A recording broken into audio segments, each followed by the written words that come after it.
बापानं जमीन विकून 5-10 लाख माझ्या शिक्षणाला लावलं. माझ्या बापाला वाटलं असेल का हा शिकून मस्त उद्या नोकरीवर लागेल, तर मला शहरात पाठवलं शिकवायला. आणि मी मस्त मागू हे पॅक केलं इंजिनिअरिंगची डिग्री. आणि आता शिकून का भेटत आहे मला शेट?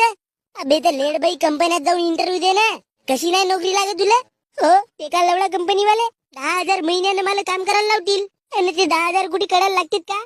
अबे हो, पण तू एवढा शिकून जर तू गुपचूपचा ठेला लावशील आणि जॉब नाही करशील तर तुझे रिश्तेदार का म्हणतील, तुझ्या घराजवळचे का म्हणतील, एका भोक म्हणतील मला, एका मला पोचणार आहेत का? उद्या जाऊन माझा मालिश करणे आहे ना. एवढीच काळजी आहे तर मारा म्हणा मला 5-10 लाख फेकून. अबे तू का बैल लवडा आहेस का बेगाने भाऊ?